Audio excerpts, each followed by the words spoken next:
Suara Sidoarjo.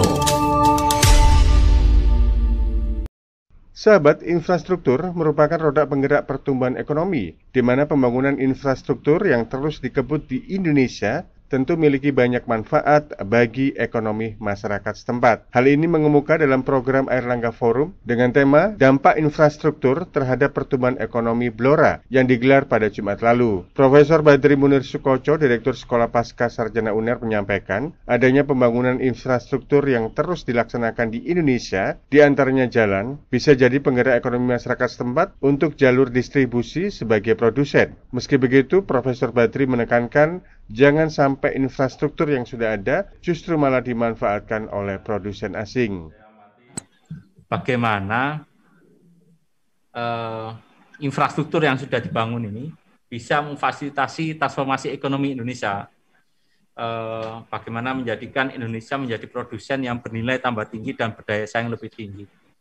Kalau kita lihat memang infrastruktur pasti difasilitasi oleh infrastruktur akan memfasilitasi demand dan supply. Saya khawatir ini kalau misalnya kita tidak melakukan transformasi ekonomi tepat, justru infrastruktur yang kita bangun ini fasilitasi lain atau produsen lain untuk jualan di Indonesia, gitu. Dan yang tidak bisa menghasilkan produk yang bisa dikirim keluar. Padahal harapan Pak Presiden adalah dengan membuat tol yang jejaringnya luar biasa ini, nanti saya yakin dan saat ini akan dikenang sebagai bapak pembangunan infrastruktur, nanti justru hanya bisa dimanfaatkan oleh kita untuk jalan-jalan, tapi untuk produsen barang justru dimanfaatkan oleh negara lain. Nah, ini tantangan besar bagi Indonesia secara keseluruhan, termasuk daerah-daerah yang ada di Indonesia.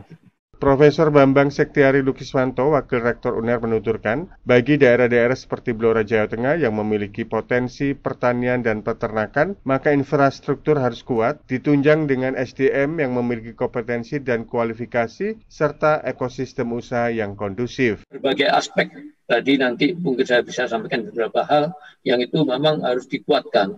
Kemudian juga bagaimana SDM-nya itu memiliki kompetensi dan kualifikasi yang memadai. Kita tahu mungkin sebagian masyarakat yang barangkali masih konvensional ya, tapi rasanya ini adalah tugas dari Pak Bupati beserta tim untuk bagaimana kemudian mereka bisa akrab, bisa terekspos dengan langkah-langkah inovatif, dengan hal-hal baru yang berbasiskan pada IT yang itu dibutuhkan dari hulu ke hilir, yang mana nanti pasti akan menunjang efektivitas dan efisiensi dari usahanya itu.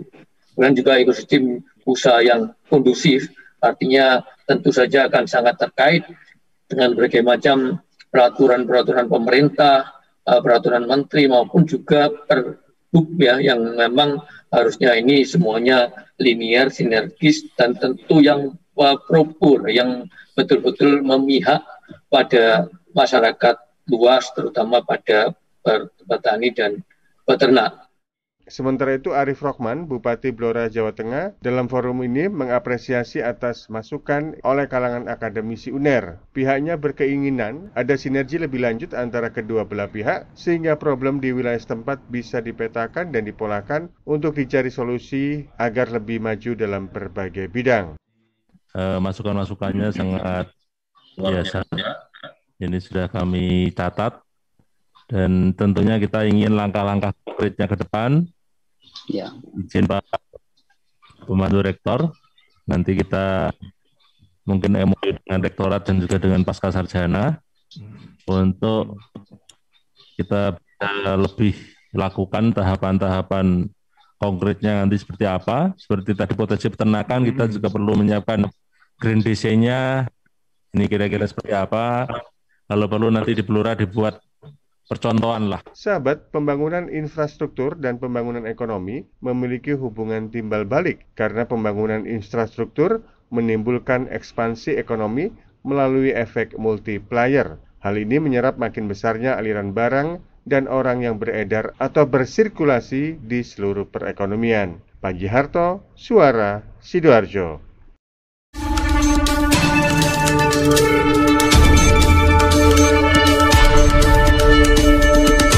Catatan Reporter Suara Sidoarjo.